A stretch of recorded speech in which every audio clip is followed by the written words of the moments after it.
Hey Cellmates, welcome to episode I Don't Even Know. This is again part of our Women's Wrestling Month of October in honor of the Evolution pay-per-view.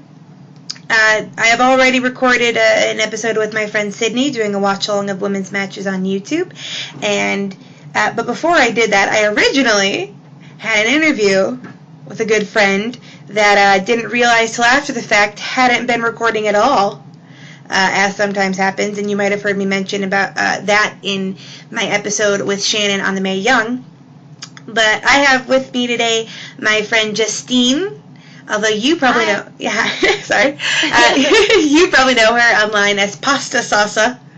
Thank you for having me. I'm so glad you came back. Thank you for coming back. I love talking about myself, so it's fine. Doesn't everyone, though?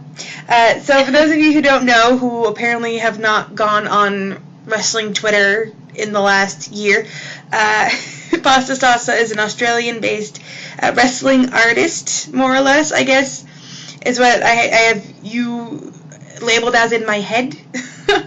known for her fan art of particularly the 205 Live guys, because she's Cruiserweight Mom. And you are also part of the Australia-based wrestling promotion Underworld Wrestling. And I always want to call it Underground, but it's Underworld. A lot of people do say Underground.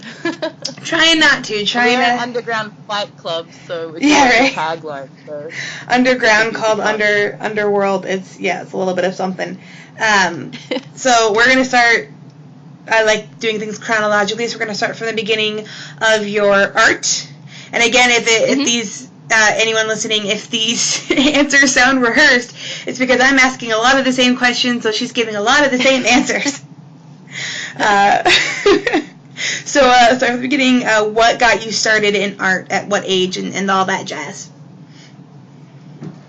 So I think I've always been like a creative kid. But I didn't really, I did a lot of art in school, but I wasn't like, one of the real good kids doing art, so I never really considered, I think when you're in school, you always base things of I didn't get, an A on this thing, so I guess I'm not good at this particular subject. So I never really thought I was that good at art. And then when I was 15, I started playing World of Warcraft, and that's kind of when I was like, oh wow, I really want to draw my character all the time. So it was really bad, so I just pencil and printer paper, and I had access to the internet at that point as well, so I was just basically finding anything that I could trace or copy, and then just superimpose my character onto whatever pose, or it was a lot of anime stuff.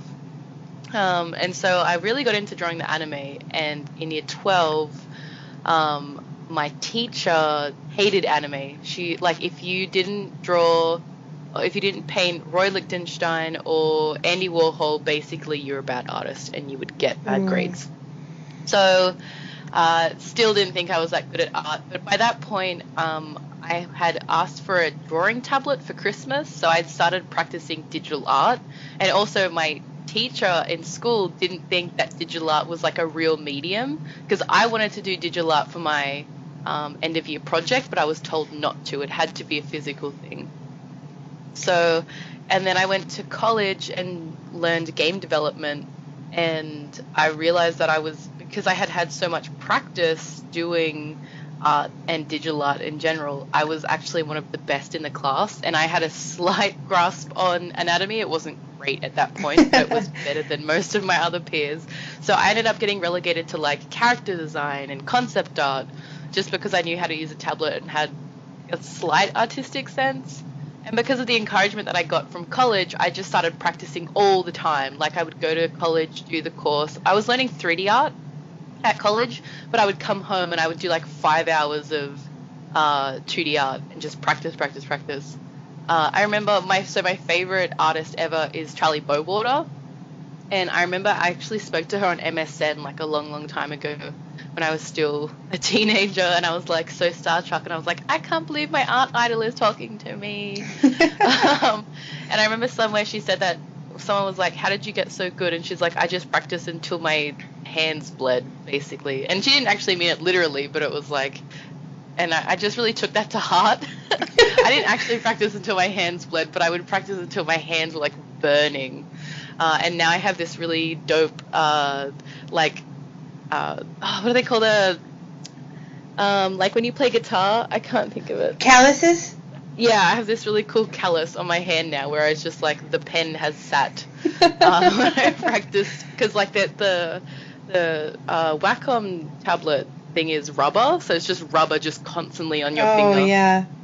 Yeah. Ooh, and yeah, so I just practiced a whole lot, and then I was good enough to get hired for a contract doing like characters and digital art. So suddenly I went from practicing like 10 hours a week to doing it 40 hours a week and getting paid for it, and I improved so quickly after that. And I don't do that anymore. It was at that point I kind of started doing commissions, and I was just drawing. It was anything I've been involved in since. Like I was involved in like this Pokemon roleplay community on Tumblr, and then I got involved with the Dragon Age fandom, and then I found wrestling. But ever since kind of like I started getting paid to draw, I've just been putting all of that into whatever fandom I'm in. I'll just start drawing stuff. Okay, random question. This might be a quote-unquote stupid American question. You said year 12, so that would be how old were you in years? Oh, okay. So I was like 17, 18, so that's like senior Oh, okay. year. Yeah, senior year. Oh, that's what I thought. I just wanted to make sure. And oddly enough, you'll be interested to know, we're going to go off topic. It's just this is going to be two friends chatting. But I have a master's degree in museum studies. Ooh. And there was a lot of, during my classes, there was a lot of discussion on whether digital art should be considered art and put up in museums and that kind of stuff. Unfortunately, it's not exactly moving forward all that much from when you were told it's not art. Yeah. A lot of the same, stodgy museum people prefer the real thing, but I'm like, well, it'd actually be easier to care for digital art, but okay, whatever. Yeah, we have a lot of like, because I live in Melbourne, it's very eclectic here, so we have a lot of contemporary art museums, and they have a lot of like digital exhibitions. We actually recently ran one, which was like this multimedia Alice in Wonderland exhibition. Ooh. And that had this like room that you would go in, and it was basically the Mad Hatter's Tea Party, but the whole set was white, and you'd sit down, and then they would project basically an experience into the room and onto the tables and onto the like cups would fill up, and it was all digitally done. It was really, really beautiful. I want to go to Melbourne now. That's one of the places. We do have some stodgy art museums as well, but there's also some cool ones. Now, that's one of the places in Australia that isn't always trying to kill you, right? No, yeah, because it's really cold down here, so compared to... It's also dry, because it's starting to get close to the Antarctic. But if you go kind of higher up, the more humid it gets, the more insects come out. Yeah, okay. I'll put it on my list. So, you mentioned that you do it for pay now. Do you get a lot of commissions, and if so, what kind of stuff?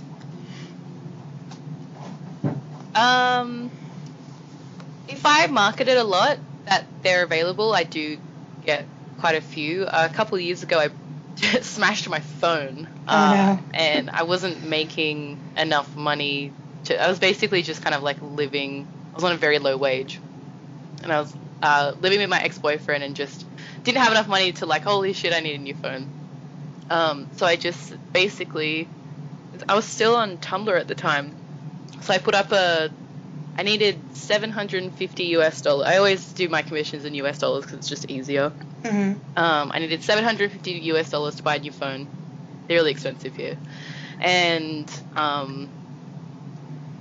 I just like kind of like put that goal up on my Tumblr, and I was like, hey, I need commissions. And as soon as you have a goal for something, people are more willing to actually commission you.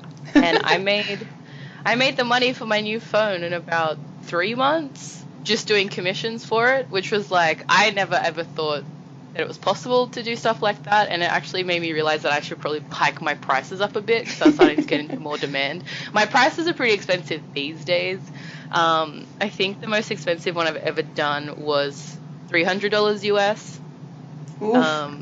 Yeah, that was actually for a wrestler. So they contacted me and wanted me to do basically almost like a wedding portrait for their wife for Christmas, which was really, really cool. Oh, that's so sweet. I don't know if I can say who it is, but they were from 205 Live, so. Oh, well, we'll get to that later, but like a lot of the guys do follow you, right? That you do get the guys following you on the social medias, which is just so cool. It's crazy because like I'll open up like I love Instagram stories, so I'm always posting stuff on Instagram stories. Sometimes embarrassing things, but I'll open it up and then it's like Drake Maverick's seen it, Mustafa's seen it, Lindsay's seen it, Drew's seen it, and I'm like, this is so embarrassing. And you want the floor to swallow you whole. Is there anything, because you mentioned that you've made a fair bit of money from commissions, that you at one point worked a job that hired you to make character designs. Is there anything else that you would really want to do with your art? Anything from having it in a museum to something else that you haven't gotten to do yet? A few years ago, I was struggling. I had just moved to Melbourne, and with my ex-boyfriend, as I mentioned, and he was doing very well at his job, but I had no plans. I just thought I was going to come here and find a job in a cafe, and then just kind of like go with the flow. But at the same time, I really started to want to. My ex was always saying, like, especially with my art, it's like, how are you going to make this tangible? Like, how are you building your brand? Because like I was doing so much wrestling fan art at the time, and he's like, this is great, but you can't sell it. Like, you can't monetize off fan art, really. You can only really build a brand from it. So he's like, you should try and make an IP. So I made this. It was called. I called it a wrestling. No, it was a cereal with an S. Not like Bootios. And it was basically every fortnight I would write 800 to 1,000 words and 3 illustrations, and it was called Space Wrestling. And I was just posting it up for free on its own Tumblr at the time. I don't think I can access it anymore because I got a domain for it, and now it's expired, and now I don't know how I can like get it off the the Tumblr. But yeah, so basically it was this story that I wasn't confident enough to do a graphic novel, but I really wanted to write it myself, and also because I've done a ton of creative writing and fan fiction. So I felt like I had enough confidence to do the writing part, but I also I had all these cool character designs, so I wanted to draw it as well. And I just got really overwhelmed with it because I ended up getting hired full-time remotely, so I just did not have time to keep up with the schedule that I wanted to do. But Space Wrestling is always in the back of my mind. It's been like 3 years now, but I always think about it, and I think the story that I wanted to tell was very important. There's a very kind of like, there's a bit of coming of age, there's self-love, there's kind of like humility, there's betrayal. I'm curious, because this is something we didn't actually talk about on the first time we tried this. Is that literal title, Wrestling in Space? Is it a space opera involving wrestling? Basically, so the premise is that it's like a few hundred years in the future. Humanity discovered. Oh no, actually, sorry. There's a asteroid like hurtling through space, which on this asteroid operates this wrestling company, and it's like a transgalactic wrestling company where it has different divisions based on anatomy. So the wrestling ring that humans got into was like the bipedal ring, so it was like 2 arms, 2 legs. But there were other, there were kind of twists and turns where it was like, there was a wrestler who was from a different species, but like didn't have, it was like disabled, so only had like 2 arms instead of 3, but therefore qualified for the bipedal arenas. So there was like stuff like that. But the story follows this kind of, basically the wrestler's called Mr. Unremarkable, and he's literally Mr. Unremarkable. The only reason why he got it, like his dream to wrestle, because of Guyon Oleron, who is basically the Ric Flair of this universe. And when I drew him up, he was like this cross between Ric Flair and Xavier Woods. So it was one of my favorite designs. And so yeah, he's basically the Ric Flair. Everyone who gets into space wrestling who's a human was like, it's because of him. Basically, he was the first galactic champion. He's a big deal. And the only reason why Mr. Unremarkable gets onto the asteroid is because they need a quota for humans, and someone else who was supposed to get the spot like broke their leg or something. And so they're like, we need the quota of humans, get that one. And he's been training for like, I don't know, like 8 years or something, and he finally gets the call up to the asteroid. Oh, I don't know why. You say, what's it? Have you watched Southpaw Regional Wrestling? Yes, it's You say Mr. Unremarkable, and I think of the character that TJP is supposed to play in that. Like, that's what comes to mind. That like he's like the babyface champ that is literally like dull as milk. Exactly. Yes, it's exactly that. And he's so bad. And he's so bad that he doesn't even have a finisher. Oh no! Like, he's that. And then he ends up. He gets put into a battle royal, and he's against Guyon Oleron, and he's like, oh my god, like this is the moment. And Guyon's had the belt for like a billion years. Not actually a billion years, but a long time. And as Guyon's running towards him, he slips because his boots are so new, and then Guyon goes over the top rope and he accidentally wins the Galactic Championship. That's how it starts. That's literally like the first. And then basically he gets called in. So the Mr. McMahon character is this. So the asteroid is run by these like computers, which look like humans, but they have computer heads. And basically it's run by one of those. So he gets called into this, and he's basically kind of like a Mr. McMahon character. There's a twist. There's a twist for him, kind of like closer to the end. But on the way there, he runs into this girl called Supernova, and Supernova's like Charlotte. She's literally Guyon Oleron's daughter. But she's like this lone wolf. She can't get along with anyone. And basically they run into each other, and like she's super mad because like this guy just beat her dad. This like pathetic guy just beat her dad. And she thinks that Mr. Unremarkable was working with CRT, which is the Mr. McMahon character, because the moment that, so basically the Galactic is it Galactic Championship? I can't remember. The Galactic Championship gives you political immunity, and CRT's been after Guyon Oleron for a long, long time, and now that he doesn't have the belt with him anymore, he can arrest him for crimes that he's apparently done in the past, and he puts him into wrestling jail. Wrestling jail. And you're saying the IP on this entire thing is no longer valid? Because my heart. No, it is valid. It's mine. Is the site still up? I'll have to see if I can like kind of grab it. I still have all of the assets and stuff, so I can maybe just put it together on its own page somewhere. Okay, so here's what we're gonna do. You and I have already, soap opera in space that is aliens wrestling in space. This is what we're gonna do. Because we're gonna have, you and I have already talked about it, and we've done it before, Bells, where we have fan fiction episodes. So here's what we're gonna do, because I've already considered. Oh, that's a great idea. So I hate it because it's my old writing. Oh yeah. So I keep telling myself that I need to actually sit down and write a lot of the stories I have in my head, because I have an ongoing story in my head for a women's tag team, and then I have my own WrestleSona. And so what we're gonna do is, you and I don't know when, we're gonna write down. I'll write down, you edit whatever, and then we're going to come back and we're going to read some of that stuff, because I need I need to hear about the wrestling storylines on this asteroid in space where aliens wrestle humans. I just need this. I need to just let you know, like, the hook.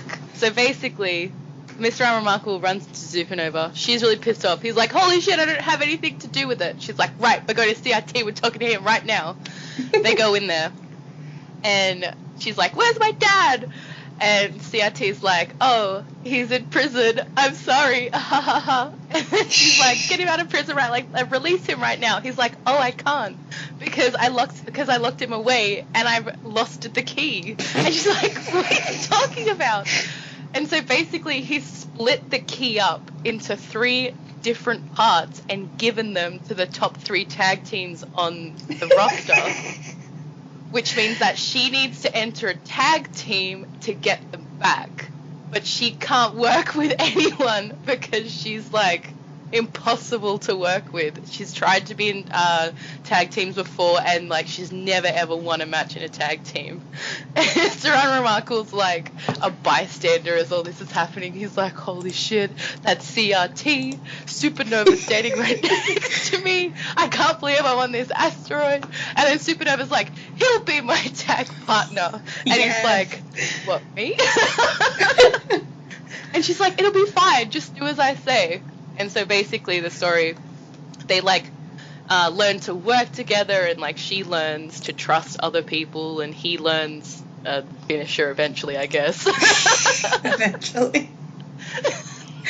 That's the thing. She's like, okay, so what's your finisher? And he's like, I don't have one. And looking at, for everyone not knowing, she did send me a link to some of the character designs, and it literally is. There's a shark on commentary. Oh my god, the shark. Okay, this is the most random idea I ever had. Like, I was talking to my ex, and I'm like, what if I just put a shark on commentary and didn't, like, say why? And he was like, that doesn't make any sense. I didn't like it. And I'm like, well, I'm gonna do it. And he got the most over to because I used to release them every fortnight. I used to get asked for Griff. His name's Griff the Shark. Yes. I used to get asked for Griff so often that I had to write him in more to the storylines, and it worked out well because there's a tag team where it's these 2, they're called the Dive Bros, but it's like this synchronized diving. I'll send you a photo of them as well. I need all of this. As someone who... They wear like little Speedos and white sneakers. As someone who actually does commentary, like I just did commentary this last Friday, doing commentary with a talking shark would literally kick ass. Actually, he doesn't talk, he growls, and the guy in the center is the only one who can understand. Well, they both can understand him. So as you're reading it, he's like, "Rah," and they're like, oh, great point, Griff, and then I don't explain what he said. So it's like a Han Solo Chewbacca situation. Yeah, exactly. Okay, yeah, I don't even care. We're somehow at some point I am getting the full stories of these, because why did you not bring this up last time? That is gold. I always forget about it because it's so long ago. All right, so I got majorly sidetracked by that. All right, so speaking of your wrestling art and your wrestling fandom in general, I think you touched on it a little bit, but let's talk about it directly. What got you started in wrestling specifically, as a fan and as an artist? So I played one of the wrestling games where it was like build your own character. I can't remember the name of it. It wasn't like a 2K whichever one. It was kind of like the offshoots. And it still had all the characters though. And I remember I was just like, I liked the idea of Andre the Giant. I'm like, I like wrestling because I think Andre the Giant is big and cool. And I would like always used to joke that he would be like the new entrant in the Royal Rumble. It was like, who's next? I'm like, it's Andre the Giant, and everyone's like, he's dead. It's like, it's not gonna happen, Justine. And then I ended up watching, because I played the game. We played the Royal Rumble match, and I was like, okay, so that kind of, I was like, okay, so there are gimmicky matches in wrestling which are like palatable for someone like me who thinks wrestling is stupid. And so I ended up watching Money in the Bank 2014 with my ex-boyfriend, and because he was like, it's a ladder match, it's fun, it's like a Royal Rumble. I'm like, cool. So I'm watching it. I enjoyed it. I was like, it was, oh, man, the spots they did in the 2014 Money in the Bank were pretty wild. And I remember I was watching it and just kind of became a little bit enamored with Seth and his blonde streak, and I'm like, ooh, who's that cute boy? He ended up winning, and I was like, yay, my guy won, after being a fan of his for all of 10 minutes.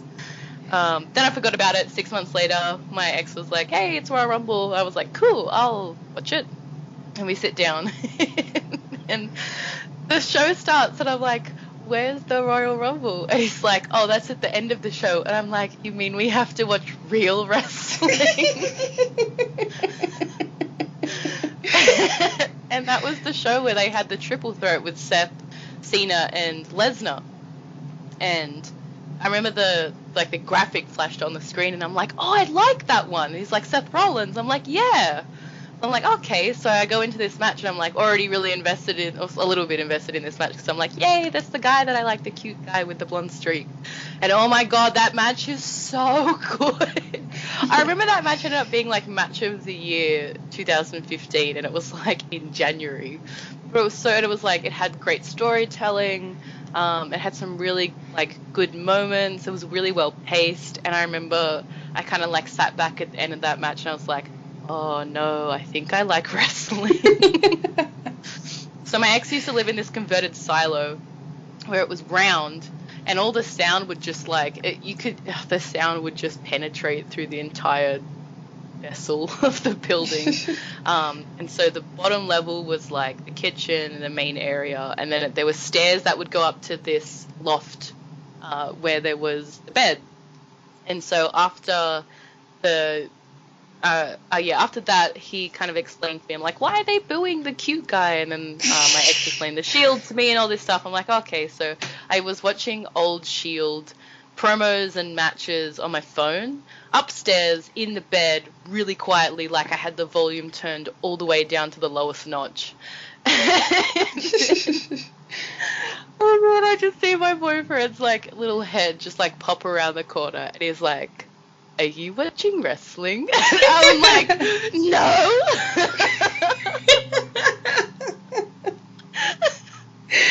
And so we started watching NXT together, and because of that, I watched Takeover Rival, and that had the Neville versus Finn Balor for the number one contendership match, and that was kind of I was like, with Seth, I was interested, I was like open to the idea of wrestling, but it was after seeing that Neville and Finn Balor match that I was like, yes, this is something that I want to invest my time into.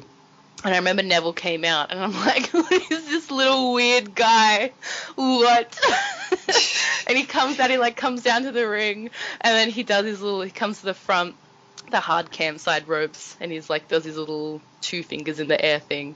And then he goes to the back, so he's facing away from hard cam, and the way that he arched his back just like was very aesthetically pleasing to his rear, and I was just like, I just stopped and my eyes just opened a little bit, and I'm like, hang on, what is it with wrestlers and they all have the most amazing asses? That is a true story of how I became a fan of Neville. Fun fact, so you talk about Seth Rollins, and I think I told you this before, and I think I mentioned it on Bells.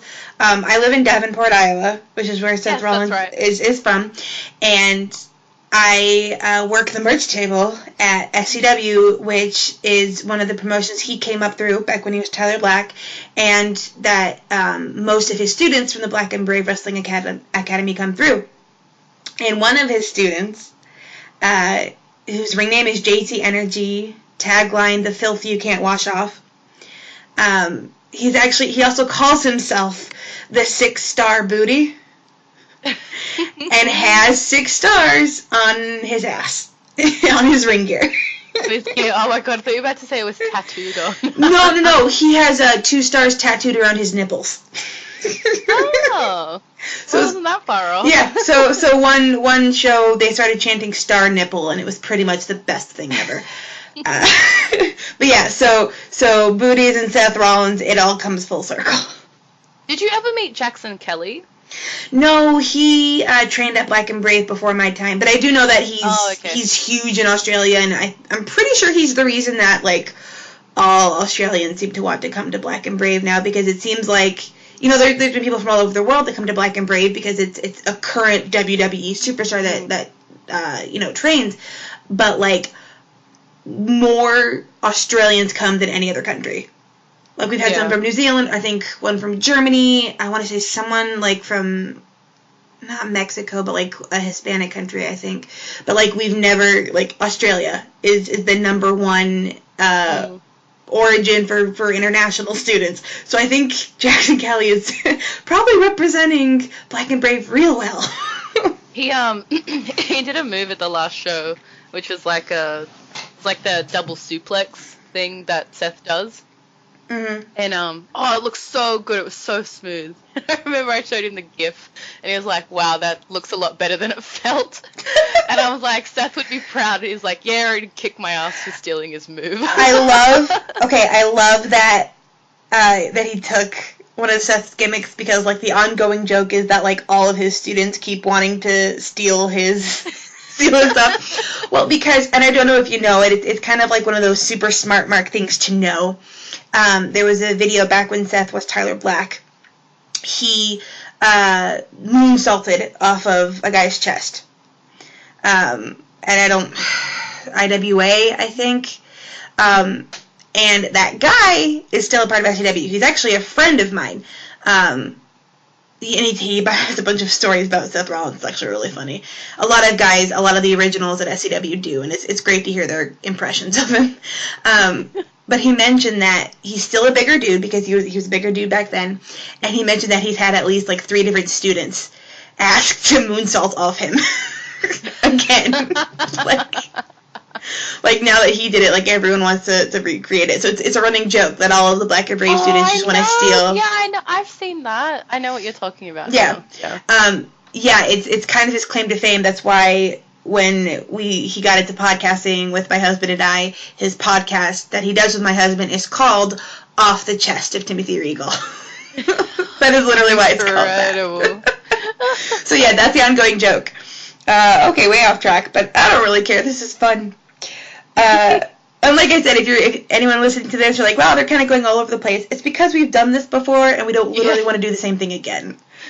So, let me look here. Okay, so was Neville then your reason for getting into 205 Live specifically? Like, he was the one that's, like, the reason that you got into the entire promotion? No, I really liked the Cruiserweight Classic.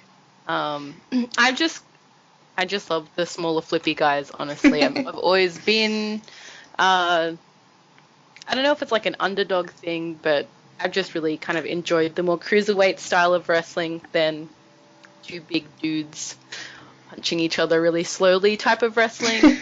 Strong style. Yeah. Oh, no, I like, well, I feel like Japanese wrestling is different to American wrestling. Yeah. As well. But yeah, so I watched the Cruiserweight Classic, and then this was 2016, so I was still on Tumblr, and I was posting about them a lot, and so supporting them and watching all the matches, and I remember I just started calling them all my sons, because they're small. I'm like, my sons! And then someone sent me a question on Tumblr, and they're like, I can't even remember what the question was, but they're like, basically, because you're basically cruiserweight mum, and then the question, and I'm like, that's great, I'm stealing that, and that's how I became cruiserweight mum. So I promise it wasn't self-proclaimed, somebody gave it to me. Sure, likely story. And then when 205 Live started, I was watching it, but as everybody knows, it was a bit awkward to start off. The first 5 episodes were really tough to get through. Drew Gulak's first promo on 205 Live is him telling everyone that girls don't belong in the ring. It's really bad. And he's so awkward. He's like, doesn't know if he has to walk off yet, so he just kind of stands there awkwardly for 2 seconds and then walks off. And then, of course, when Neville came back and turned heel, I was really excited that he was going to be part of 205 Live. And so I was kind of injected with a new, I guess, desire to help 205 Live do well, because if 205 Live does well, then Neville does well, and that's really what I wanted. But in doing so, it's true, but in doing so, I've discovered so much more talent. Cedric Alexander, and obviously Mustafa Ali, Noam Dar, Drew Gulak, Tony Nese. Like, I've just fallen in love with all of these wrestlers. And I want to support them, and it's like, it's interesting because, like, the reason why a lot of them do follow me is just because compared to, like, they all work super, super hard, and then to have a fan, I guess, which puts them first above anything else, which I think it means a lot to them. So yeah, and I also, I mean, I am a bit thirsty on Maine, very thirsty on Maine, but I still think people understand that I'm not like one of the super creepy fans. Like, no, not super creepy. Just a little bit. I also think they like it a little bit. They like the attention.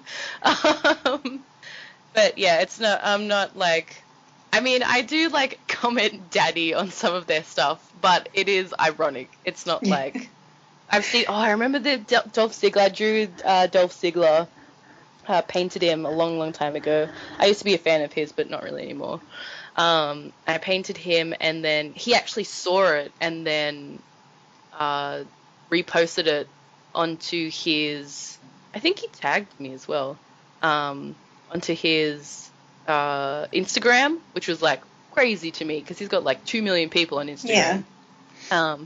Oh my god! And then it was just, I had this woman who I kept seeing come up, and then she like DM'd me, and she's like, "Hey, can you tell Dolph that, like, you know, he needs to ring me at, like, you know, 11 a.m. on this day?" And I'm like, what? It was weird. I ended up just blocking her. I assume he's blocked her as well, because like she's just like, she comments on like everything that he posts. She's like, "Hey, like, you didn't respond to like my calls and all this stuff." It's really bizarre. Creepy. Yeah. And she somehow thought that you were close to him? I guess. Because he reposted my fan art. Well, clearly that's an act of intimacy. Me and Dolph, we tight.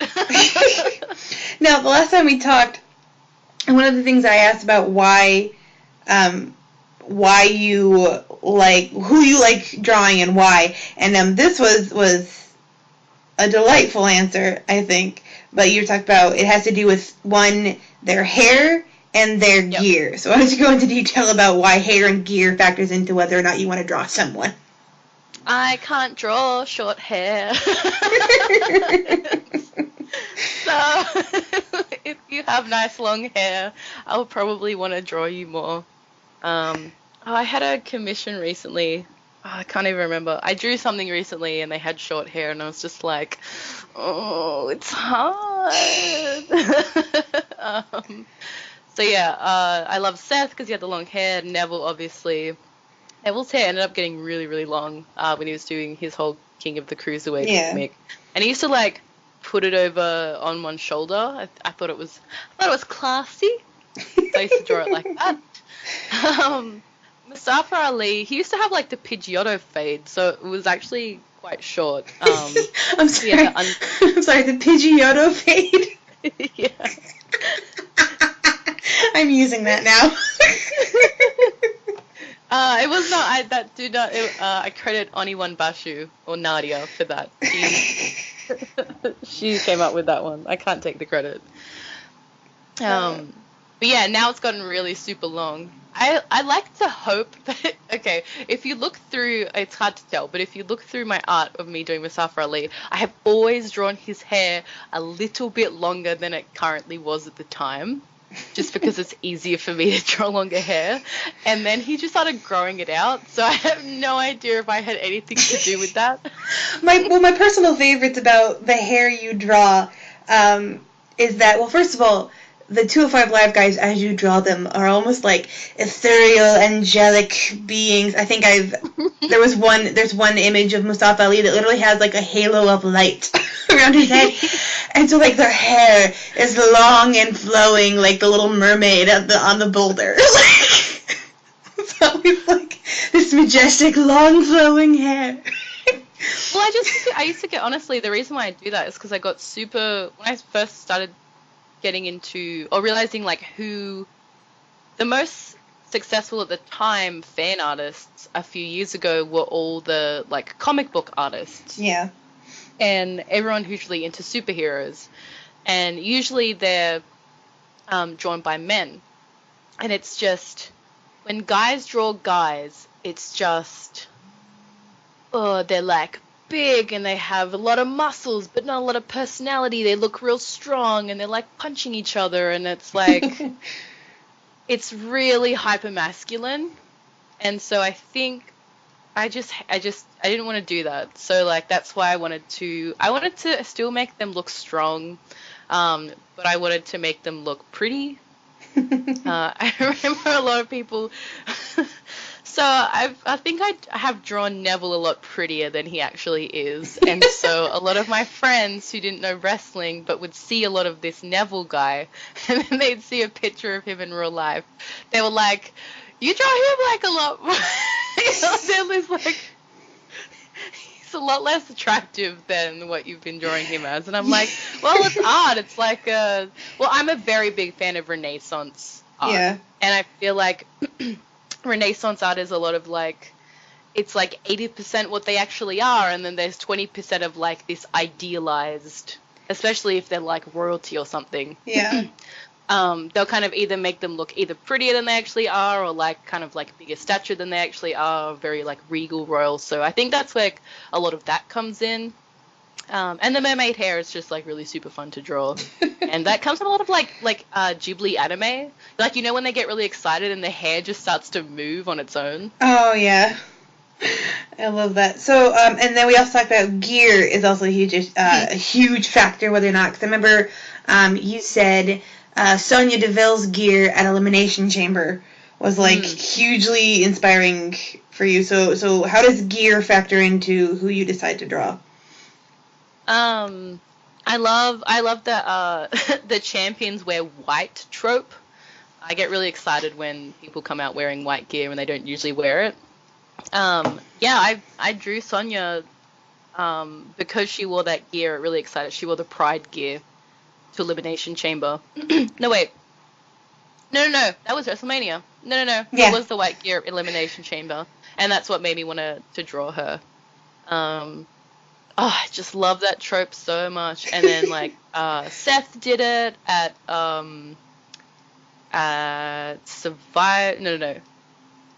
SummerSlam 2015, which is why I drew the CrossFit Jesus drawing, which is now like, if you Google CrossFit Jesus, my art is the first image that Hold it. Were you the one that started that? I didn't start the name. I need to see. Okay, yeah, I see it now. It is the first thing that comes up. That's so cool. Well, it's wild. I'm just gonna because like fun fact, he has run with that gimmick. I know, and like this is the thing. They have that he has that T-shirt now, which is basically that exact same imagery. But whoever drew it, they should have. Oh, the face looks so. Wait, I know what it is because I sell that shirt. They've got like 2 CrossFit Jesus shirts for Black and Brave, and then like a Last Supper shirt. And it's great because it actually has pissed people off. I was so worried when I posted that because I was like, oh my god, I'm gonna offend people. And then it just took off, and then it got like it really only offends non-wrestling fans. Yeah.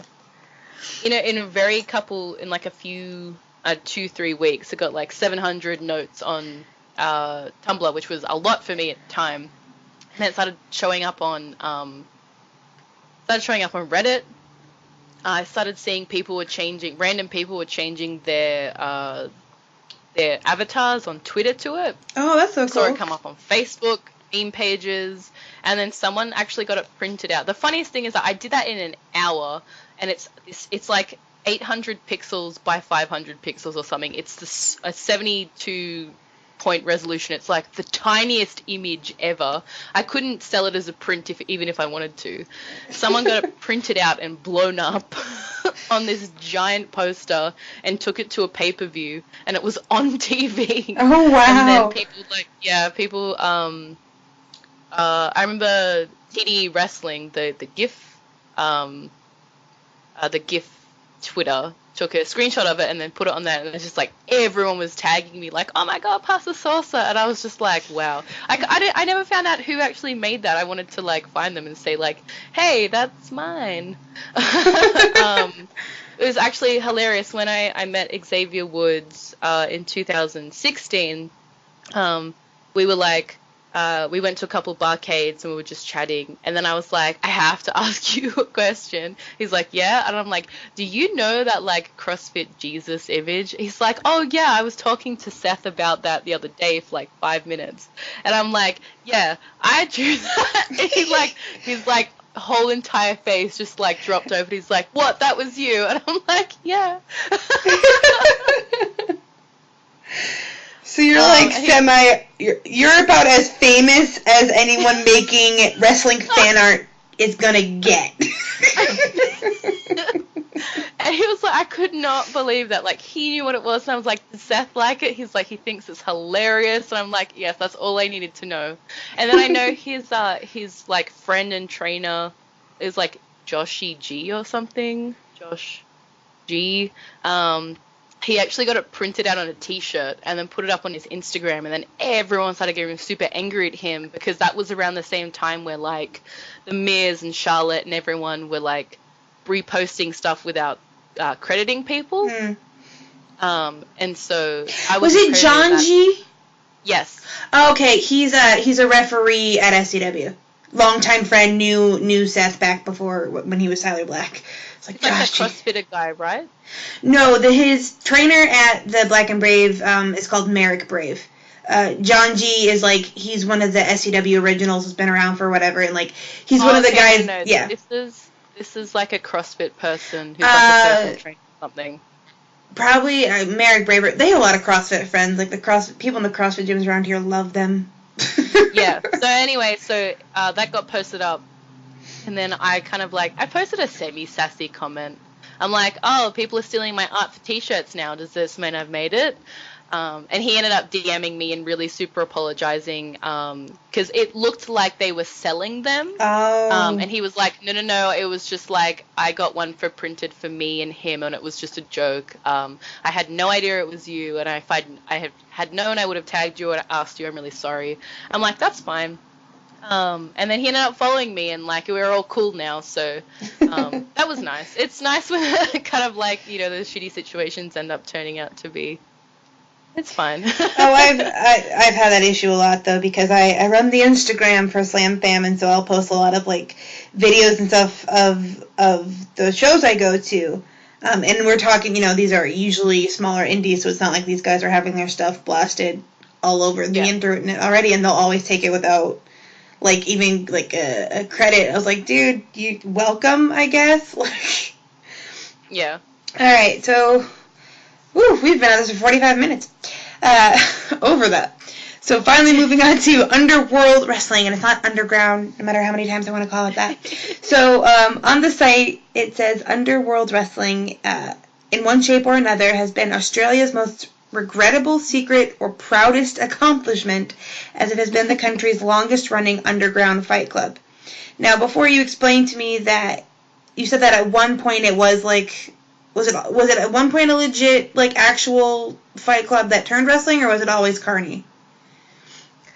So it's kind of like a bit of both. One of the previous champion, who actually recently came back at the last show, Mad Dog, it was Carlo Cannon 2 years ago who beat Mad Dog for the Underworld Championship.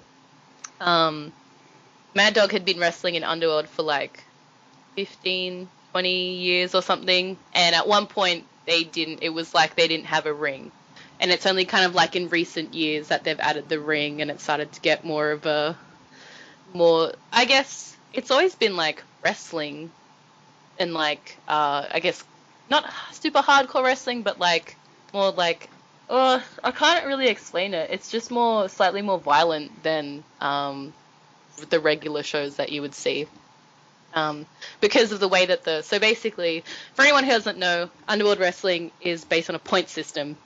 So for pinfall or countout, you get 1 point. For knockout or submission, you get 2 points. And all matches are run on a 10-minute timer. So basically the idea is you want 2 points and you want to win as quickly as possible, because if there's no decision made by the time that the 10-minute timer dings, the floodgate opens and anyone from the back can come out and join the match to make it a triple threat. And therefore, the new person who's fresh and who hasn't been in the match for 10 minutes can steal those points away from the people who have been putting in all that work. So the idea is quick, fast matches, and ideally in knockout or submission. I love that idea. Like, the idea of, like, you can watch a timer and, like, once it gets closer to 10 minutes and you can be like, oh, is someone going to come out? Oh, is someone going to come out? Like, it gives more excitement past that 10-minute mark, which, if you've ever had to watch a lot of matches past that, it can be a very difficult hurdle to cross. Yeah, and it's also, like, what's the most fun part of the Royal Rumble? It's the counting down from 10. Yeah. All right, so you are what is called a director. I'm on the board of directors. On the board of directors, one of the board of directors. And it's really funny because if you go to the website for Underworld Wrestling, it is a picture of you in your lovely librarian-esque glasses, and then pictures of four or five, like, menacing hooded figures. And I love the story behind this. So I want to tell a story of how you came to be on a board with essentially non-entities. So, Carlo Cannon was my personal trainer a couple of years ago. Oh no, last year, yeah. And then I got commissioned to draw him holding the Underworld Championship. And I was like, hey Carlo, what is this? And he denied it at first, and then finally he caved in, and he took me to a show. So at the time, it was completely closed-doored. It was kind of like a Freemason, stonemason. Freemason. Freemason. Kind of system where it's like you had to be nominated, and then... so yeah, he brought me in, and then I enjoyed it so much that... I was, nominated for membership, and so in Underworld every year there are elections to decide who the new president, or they decide who the new board of directors is going to be, and the board of directors decides who the new president's going to be. So I had this idea that I wanted to become president and then relax the secrecy of the club, and not in the way that it was done, but I wanted to do it more slowly, because the whole thing about Underworld Wrestling is that it's very, once you're inside, it's very inclusive, very, it's a lot about equality. It's about, like, no matter where you come from, what your background is, who you are, if you're a member, you can join the fight. And I thought that it was so weird that this, super positive, I guess it's positivity and violence, inclusive place was like not inclusive to new members. I thought that was really weird, and I felt like it was 2018 and a lot of the members were a lot younger than they used to be, and in kind of like our generation, I feel like we are a little bit more open up the doors and let more people in. So yeah, I guess the elitist days were kind of dying. And then I felt like I had a pretty good shot at the presidency, and then a few months before that was about to happen, this previous member from a long time ago, Lord Mark Williamson, returned. And not only did he returned with like this horde of hooded figures that do his bidding. I don't know where he found them, but they exist. And they basically all, when the election came along, they all nominated each other. They all voted for each other. So the reason why I'm on there is because I got the popular vote among the original members. And then because of all the manifestations nominated themselves, they became the rest of the board of directors. And then I got outvoted to put Mark. So basically I nominated that I should be the president. And then all the manifestations were like, no, we're going to make Lord Mark Williamson the president. So I got outvoted. So that is why board meetings at Underworld Wrestling are very awkward for me, because I feel like I'm the only sane person in the room. I mean, you look like the only sane person on the site. Now, it is a little bit, they do actually have a streaming service, if I remember correctly, so you can, if you want to, you can actually go and watch it, and it looks like they've got some pretty cool names, and again, like I said, I love the point system. But I'm also intrigued by one of the female wrestlers, because at first glance, you and her literally do, like, I swear it looks like you're trying to do two different things at once when you first look at the roster page. Because Avery not only looks like you with the same color hair, but she also has a name similar to your WrestleSona. So, like, yeah, I know. That's really bizarre, because I came up with the Lady Aviary character before Avery had even debuted. And I remember seeing Avery's debut, and I was like, that girl's name is similar to my WrestleSona. Complete coincidence. And I must admit, she had the blondie platinum hair before me, so I guess I copied it. I was actually originally, before Underworld started, to have the public shows, I was going to go and get my hair dyed like blue, but I kind of decided not to at the last second, and I just went for like the base gray, and I prefer it. And I don't know, I'm thinking of a color soon. I'm going to the UK in December, so I'm saving money like crazy, and I don't really have the cash to spend $300 getting my hair recolored. I never have that cash because I am frugal. Because my WrestleSona, if I have one, is a literal hippie.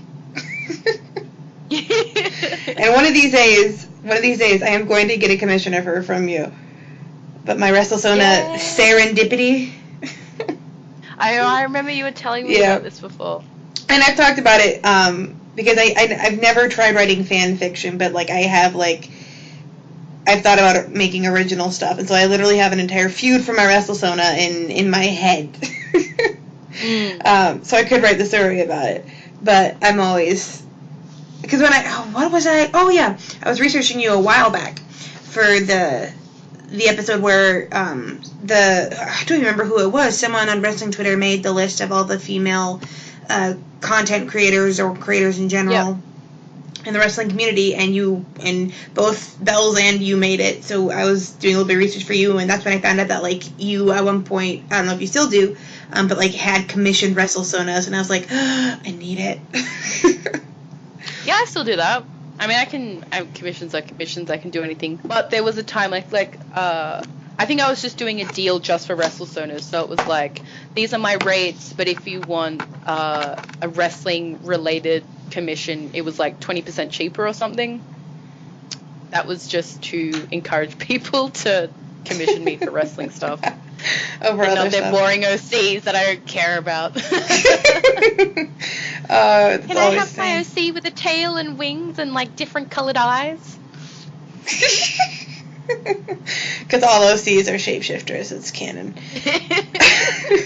Alright, so we're closing in on an hour. And I remember last time when I usually almost always close in any interview with, is there any random stories? And last time there was a story about Mustafa Ali helping out a friend of yours that you were very, very insisted on telling that you were very eager to tell. So how about let's close it out with that same one this time.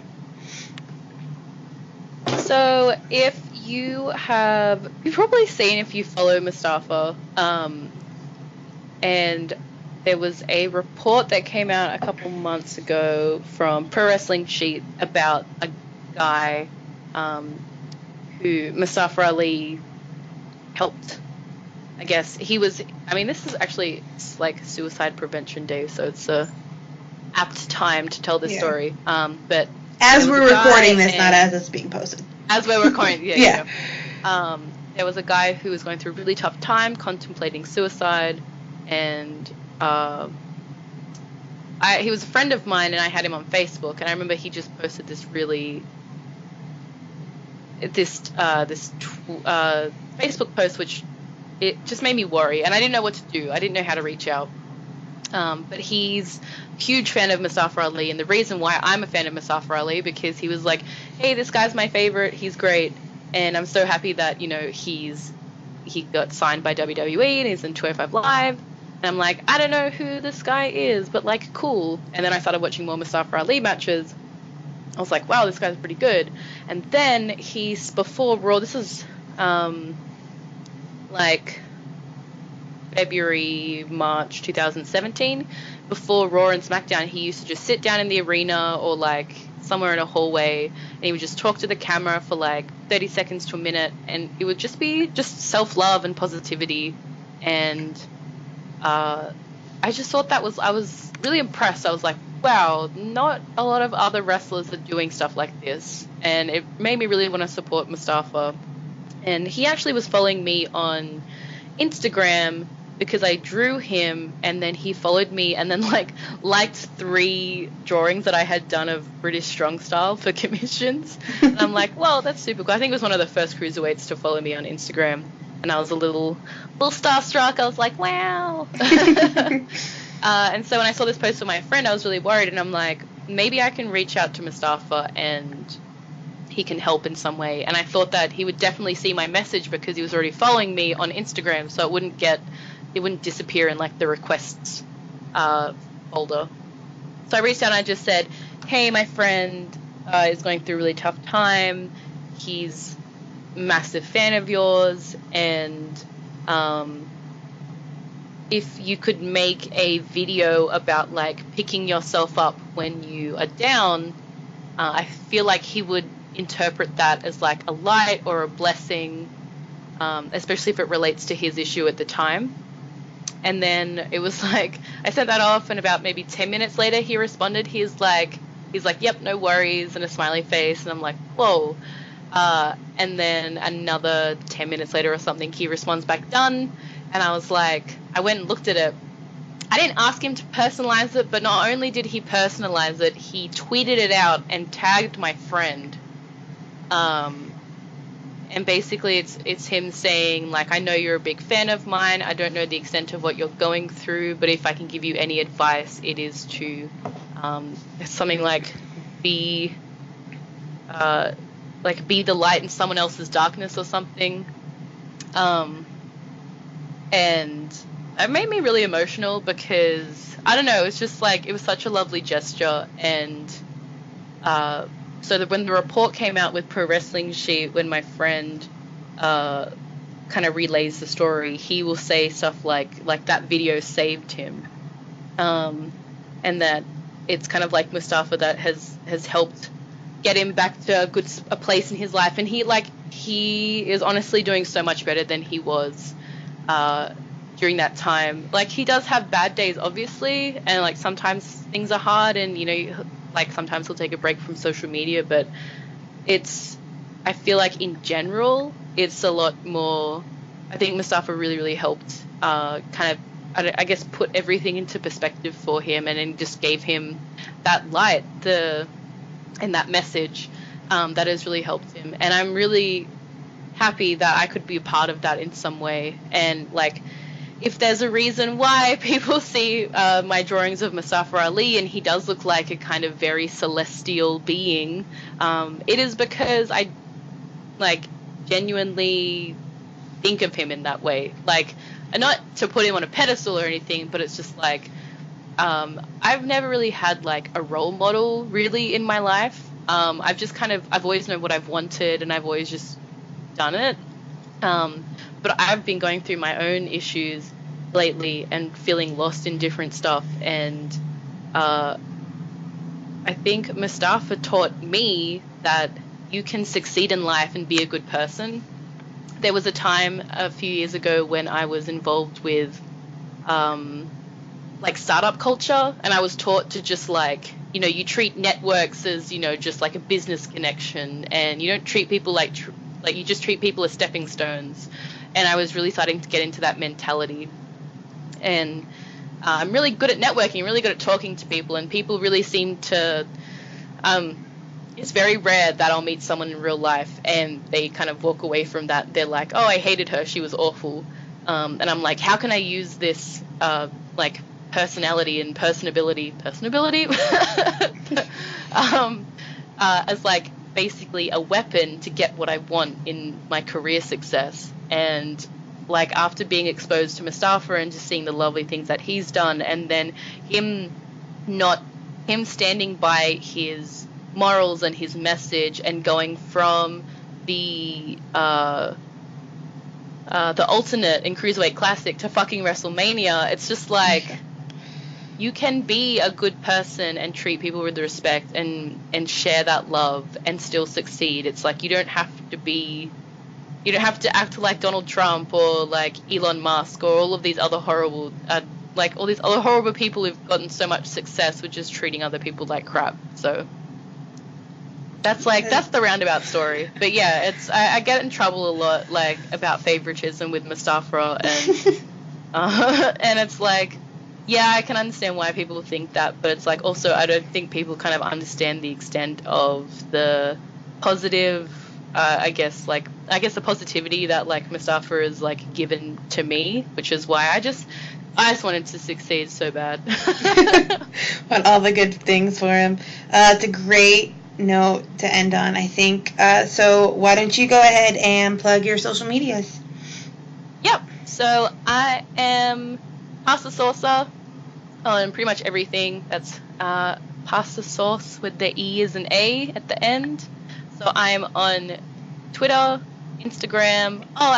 In the time that we recorded this, I started a new lifestyle Instagram, which unfortunately isn't about wrestling, but it is about self-love and stuff like that. So that's currently on Instagram at @thepastalife_. I'm actually trying to look for a better name, but yeah, it'll happen eventually. Yeah, that'll work. And then for Underworld Wrestling, you can find all the information you need to know at underworldwrestling.com. That has links to, we currently have 2 episodes out on Pivot Share. We have 1 episode out on Amazon Prime, so if you have an Amazon subscription, you can watch that right now. If you can, please do. Basically, all minutes watched on Amazon supports us. If not, the subscription or renting the episode on Pivot Share helps us. And if you're in Melbourne, keep an eye out on our social media for our live show, which is going to be announced soon. We have 1 more at the end of this year. So, yep, all the information's on the website. Yeah. Awesome. I think I do have a Prime subscription, so I'll have to, well, my husband does, but I'll steal his. I'll have to look it up.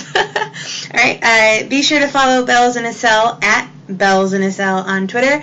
Fortunately, we don't have an Instagram because I am usually working the Slam Fam Instagram, so be sure to follow Slam Fam Wrestling. We are Slam Fam Rest, WREST, on Twitter. Any last words for the good people, Justine? Love yourself, love others, love pro wrestling. Fantastic words. Don't spread negativity on Twitter. Support cruiserweights. From me and Cruiserweight Mom, we will talk to you next time. XOXO. That was a good one. Seriously, how did you not tell me about the interplanetary wrestling? That's awesome. I want that. I'll try to find everything for you. I would read that. I would so hardcore read that. And I usually don't read that kind of stuff. I mean, I read what fanfiction was it? Alistair Black and Velveteen Dream fanfiction, but that's about the most I've done. Just because I knew it was going to be made and I need to see what it was going to look like. I need, if we were to do, a podcast or something that was just about that, whereas, reading stuff or reading through the story, that would kind of, help me to actually sit down one day and actually, get all my resources together and write some more. And I feel like, though, if I just read it how it was when I wrote it 3 years ago, it would just be like, ooh. I mean, Kat, the last fanfiction episode we had, Kat read a lot of her old stuff, so old stuff is always welcome. I just know I'm just going to be I'm going to stop every 5 seconds and be like, oh my god. You think that's awesome? You think that's bad? Try actually trying to get things published. You suddenly you rethink everything you've ever written. Ever. Yeah. Up until this point, I regret all the decisions I've ever made.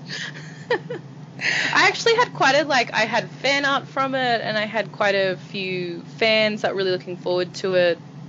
I had people who would read it and then live tweet me their reactions.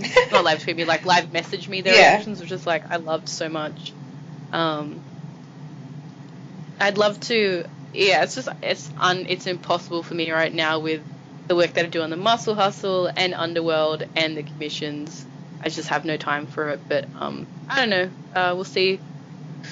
Hopefully one day I can either sell the IP to something. The way that I drew the characters was to be when I finished it, I wanted to pitch it to Cartoon Network.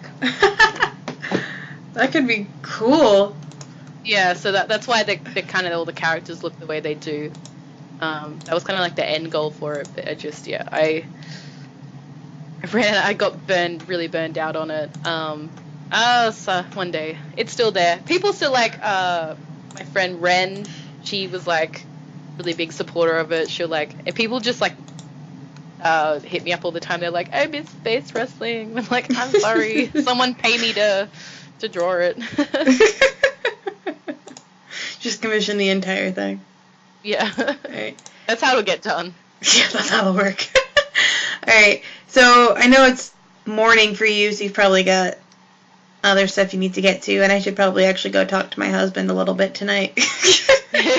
He teaches theater classes at night, so a lot of it relies on when he gets home. But this was so much fun, as usual. Thank you again for being willing to come back. Right. I know that wasn't the most. I think this I think I actually prefer this one just because we knew what we were doing. The stuff we talked about last time is I have repeated from other podcasts, so it's nice to have podcasts where I'm not saying there are people who are super fans of me, but if there was someone who went through found every single podcast I've ever done, at least I would have some new stuff. There you go. Alright, so thank you so much, and I hope you have a great day for you. Thank you. I'm gonna go eat some food. Oh yeah, you go do that. Alright, I'll talk to you later. Bye!